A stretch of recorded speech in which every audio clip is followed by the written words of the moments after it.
Ibo. Buntis ako, Madonna. Hoy, buntis lang pala eh. Buntis! Oh, how exciting! Jay, huwag mo ibaba. Pero dapat, matuwa ka. Dahil magiging ina ka na. Kahit walang ama, kaya ako nga inaway si Ricky dahil ayaw pinagutan yung ginawa niya sa akin eh. Katunayan nga nung malaman niyang nabuntis ako, nagtago na siya.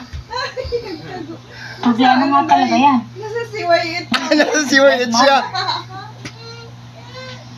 Mga lalaki talaga oh. Ang lalakas ng loob. Ipapangako lahat, makuha lang ang gusto nila. Pero pag sa kagipitan naman, iniiwang kawawa mga babae. Madonna, tulungan mo ko. Anong gagawin ko? Ay, hapasin kita. Hindi pwede. Ang mabuting gawin mo,